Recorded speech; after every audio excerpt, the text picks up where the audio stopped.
यहाँ काफ़ी लंबे समय से सहरिया समाज निवास करता है। यहाँ आज से करीब 100 साल पहले जंगल हुआ करते थे, तो लोग जंगलों से अपना जीवन यापन करते थे। आज आप जो फसलें देख रहे हैं, पहले वो फसलें नहीं हुआ करती थी, ना तो सरसों थी, ना गेहूँ था, ना चना था। लोग जंगल पर निर्भर थे। जंगल से जड़ी बूटी लाना, जंगल से गोंद लाना, जंगल से लकड़ी लाना। तो लोग जंगल की जो हरी सब्जियाँ हैं उनको ला करके गुजारा करते थे। रोटी कम खाने की बजाय उनको ज़्यादा खाते थे और उनमें इतनी पौष्टिकता होती थी। पुराने लोग आज भी इतने मजबूत हैं कि जो नई पीढ़ी नहीं है। आपने सुना होगा श्योपुर का नाम सबसे वर्ल्ड में आता है कुपोषण के नाम पर।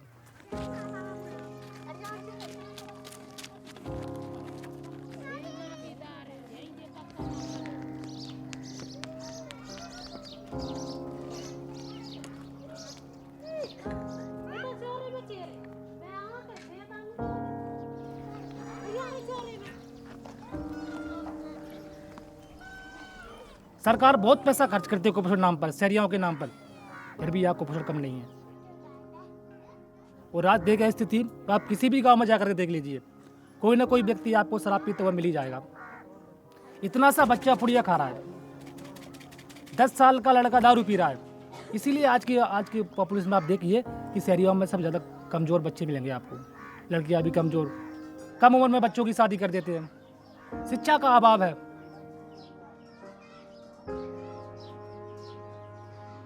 आंगनबाड़ी के नाते तो कुछ नहीं है। जो वो सास की है 10-15 हज़ार रुपये वेतन मिलता है, उसके लिए कुछ नहीं आया। वो तो कोई सुविधा ही नहीं आया। पढ़े तो नहीं है कि स्कूल नहीं लगते सर ढंग से, जंगल एरिया फैले थे, मास्टर भी कम आते। बस 5वीं तक ही पढ़े, बहुत ही हमारे मारो चाचा बैठो तो 5वीं तक ही कर रखे और अब भूल भाल लगा खा जा रहे। कहीं पे भी जाके देखोगे ज़्यादातर आदिवासी लोगों की स्थिति खराब होती है।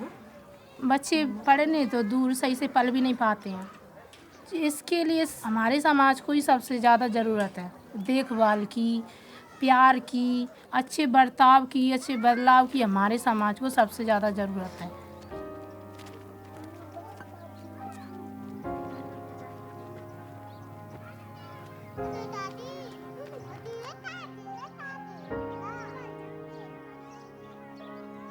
2019 में हम लोगों ने श्योपुर ज़िले में परिवार संस्था का कार्य शुरू किया।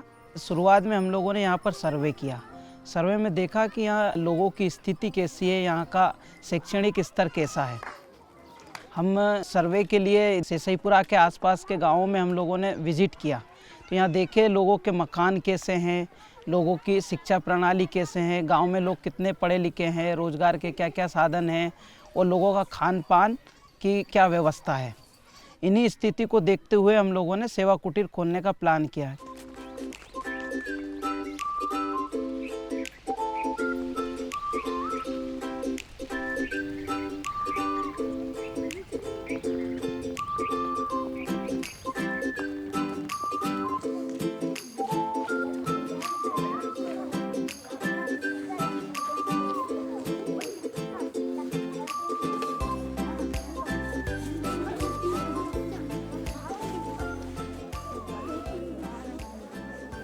One, two, three, four.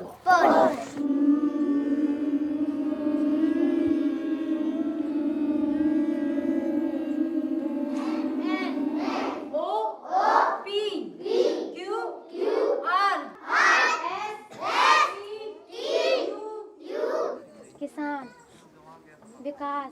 सेवा कुटीर के माध्यम से लोगों को ये फ़ायदा हो रहा है।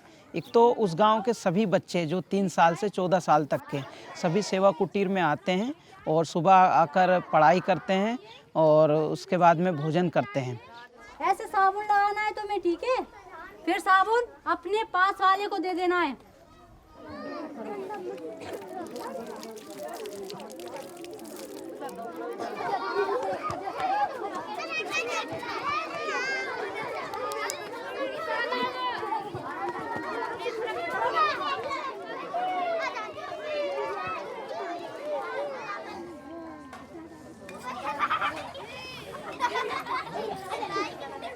सेवा कुटीर में जो भोजन देने की प्रक्रियाएं हैं वो इस तरह से है कि हम लोग हर 4 महीने में हम लोग मेनू चेंज करते हैं।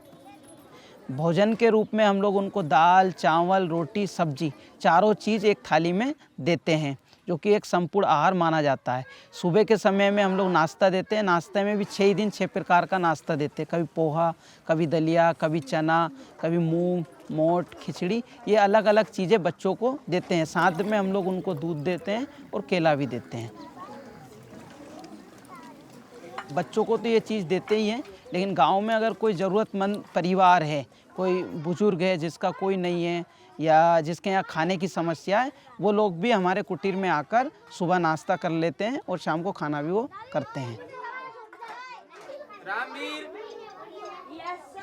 संतोष, असमति, बच्चे तो जितने हैं वो आ रहे हैं, पूरे बराबर आते हैं, पढ़ रहे हैं, कुछ सीख भी रहे हैं, शब्द आ जाते हैं, वाक्य पढ़ लेते हैं।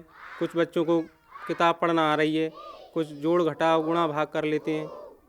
कुछ इंग्लिश में भी वो सर हैं वो भी बता देते हैं, उनको शब्द बोल लेते हैं, वो मीनिंग याद है उनको।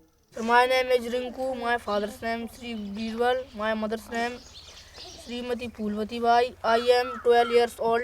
I living in Tiktoli. एक साथ बोला करो।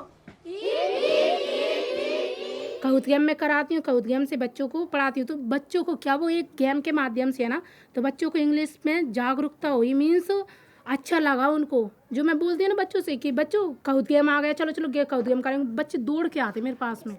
तो सभी बच्चे बोलते मैम अब मैं करूँगा, मैं करूँगा, मैं करूँगा। लड़कियाँ बोलती मैं करूँगी, मैं करूँगी। तो सब लोग करते हैं। जिनको लग रहा है ना पास। जैसे एक देश में एक इंग्लिश बोलने वाला व्यापारी था, तो उसका ड्राइवर अपने ही भारत का था। तो एक दिन उसकी वो व्यापारी की कार खराब हो गई, तो उसने उस ड्राइवर से ये पूछा कि what is your problem. Sir उसने बोला कि मुझे तो अंग्रेजी आती नहीं है।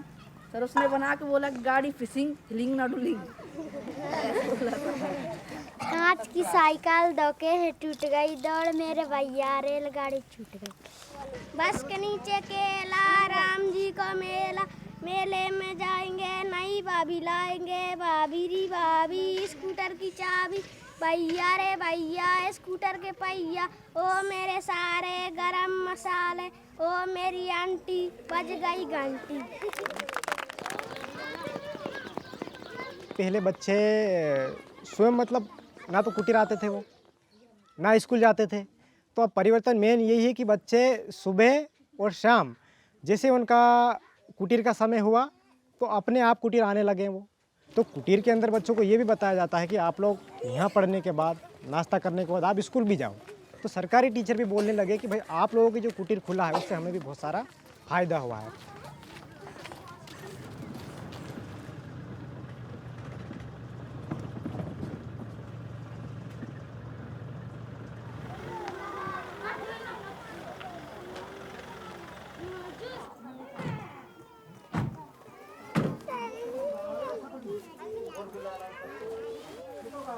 पैर में दिक्कत है मेरे। कितने समय से चल रही है दिक्कत? 12 महीने हो गए। अच्छा, उम्र कितनी है? 49। गुनगुना पानी मिला दिए हैं तब, एक एक ढक्कन सवेरे, एक एक ढक्कन संजा। लगभग 2 साल पहले मैं परिवार संस्था के साथ जुड़ गया और लगभग 2 साल से हम लोग मेडिकल कैंपिंग गांव-गांव जाकर कर रहे हैं। बेसिकली जो कैंप हम लगाते हैं वो तो सामान्य मरीजों के लिए, सामान्य तरह की बीमारियाँ, जुकाम, खांसी, बुखार, उल्टी, दस्त, सर दर्द, हाथ पैर दर्द, बदन दर्द, सामान्य मरीजों के लिए हमारे पास दवाई उपलब्ध है। या कोई थोड़ी बहुत ऐसी कंडीशन है कि हम उसको कैंप में दवाई दे सकते हैं तो दे देते हैं। शुरू से एरिया ऐसा रहा है कि जहाँ पर शिक्षा का बड़ा अभाव रहा है, तो बच्चों को ये भी नहीं मालूम कि ब्रश करना चाहिए, हाथ धोने चाहिए। इनसे भी छोटी छोटी बीमारियाँ पनपती हैं। तो एक गुटखा इस एरिया में बहुत बड़ा रीज़न है कि गुटखे से कैंसर के केसेस होना तो यहाँ पर पूरे गांव में एक भी ऐसा डॉक्टर नहीं है जो डिग्रीधारी हो। दवाइयों की नॉलेज चूँकि उन डॉक्टरों को नहीं है, स्टीरॉयड खिला खिला के इन लोगों को छोटा सा अगर कोई छाला हो जाए तो वो कैंसर में कन्वर्ट हो जाता है। 6 गाँव की पर डे की हमारी कैंपिंग रहती है। एवरेज प्रतिदिन हम 200, 250, 300 इतने पेशेंट एवरेज हम प्रतिदिन देखते हैं। महीने में लगभग 4 से 6 हज़ार के बीच हमारे पेशेंट रहते हैं। श्योपुर ज़िले में वर्तमान में 2 मोबाइल क्लिनिक कैंप सेवा चल रहे हैं जो कि कराल ब्लॉक के 123 गांव में संचालित होते हैं। इसमें जो बड़ी बीमारी वाले पेशेंट निकलते हैं, जैसे कि अभी तक देखा गया है कैंसर और पैरालिसिस, टीबी, ऐसे मरीजों को हम लोग नज़दीकी हायर सेंटर के लिए भेजते हैं। और इसके अलावा यहाँ पर परिवार एम्बुलेंस सेवा है, जिसमें अभी श्योपुर ज़िले में 8 एम्बुलेंस संचालित है और कराल ब्लॉक में 5 एम्बुलेंस सेवा चल रही है, जिसमें लोगों को निःशुल्क सेवाएं दी जा रही है। गुटखा खाने से तो शारीरिक रूप से अपन को नुकसान होता है, ठीक है। अगर आप लोगों ने गुटखा बंद नहीं किया तो क्या होगा, इससे एक बहुत बड़ी बीमारी होती है। क्या होती है? कैंसर। कैंसर एक ऐसी बीमारी है, अगर ये व्यक्ति को हो गई तो इसका बहुत मुश्किल से इलाज होता है। और जो बच्चे गुटखा खाते हैं उनका दिमाग नहीं चलता, पढ़ने में मन नहीं लगता, दुबले पतले रह जाते हैं, जल्दी आँखों की बीमारी भी हो जाती है, कुपोषित हो जाते हैं। तो आप लोगों को बंद करना चाहिए गुटखा। करेंगे। तो अभी आप लोगों को आज शपथ लेनी है कि आज के बाद में हम लोग गुटखा नहीं खाएंगे, ऐसे शपथ लेंगे। आज हम सभी मिलकर यह शपथ लेते हैं कि आज के बाद हम गुटखा, तम्बाकू या अन्य किसी प्रकार का नशा नहीं करेंगे। चलिए आप लोग क्लास में बैठ जाइए।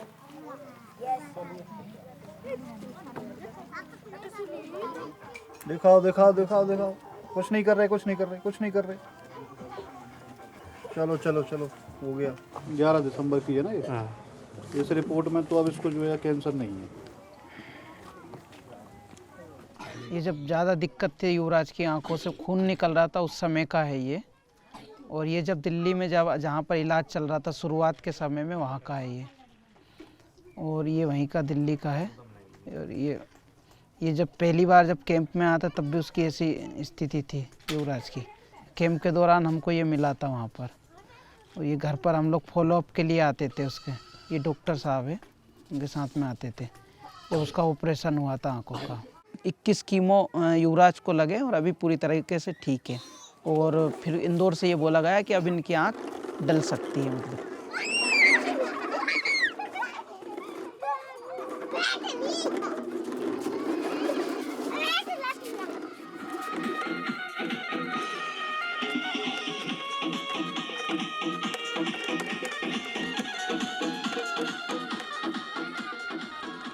पहले ना वो छठवीं तक पढ़ के खेती बाड़ी करते थे। उनके नॉलेज नहीं था उनको कि यहाँ पे कराल में नाम लिखवा ले, आगे की ओर पढ़ाई कर ले।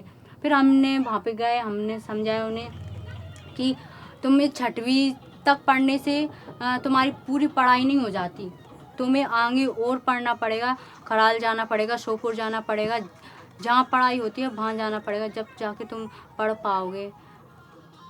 मैं चाहती हूँ जिनको शिक्षा नहीं मिल पा रही है, जो कराल नहीं आ पाते पढ़ने के लिए, या फिर जिनकी इच्छा नहीं है, हम उनमें इच्छा, उनकी जागरूकता और बढ़ाना चाहते हैं कि वो उनका मन करे पढ़ने का।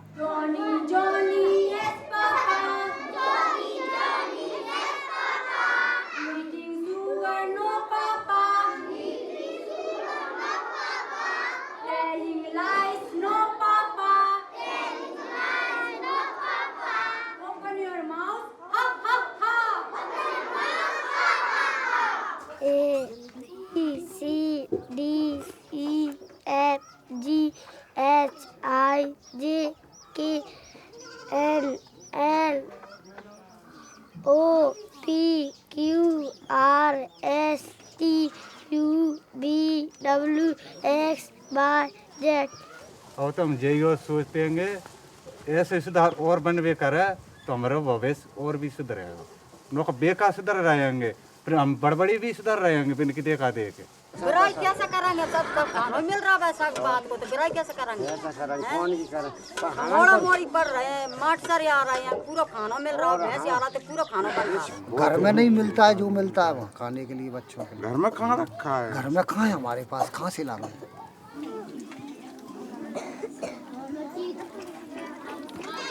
परिवार एजुकेशन के माध्यम से उनको इस टाइप डाइट दी जाना, शिक्षा दिया जाना, मेडिकली उनको हेल्थ दिया जाना, ये भी एक तरीके से धीमे धीमे पहला टाइप को जो डिसीज़ वाला कुपोषण है, दूसरा जो बच्चे कमज़ोर थे, एनीमिया के शिकार थे वो सारे, तीसरा पढ़ने के साथ साथ जो मानसिक कुपोषण है वो भी दूर हो जाएगा। ये तो पहले की हालत में और आज की हालत में काफ़ी अंतर है। 3 साल 3.5 साल से हम लोग कराहल ब्लॉक के सभी गांवों में काम कर रहे हैं, तो 87% यहाँ पर कुपोषण कम हुआ है, ऐसा सरकारी डेटा में आया है। जो प्राइवेट जैसे स्कूल वाले बच्चे होते हैं ना, आप वहाँ पे आप हमारे कुटीर के बच्चों को देखोगे, ये भी कहीं मतलब प्राइवेट स्कूल से ही पढ़ के आए ये वाले बच्चे।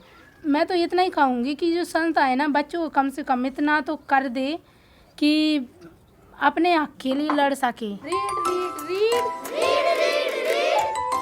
Right right right.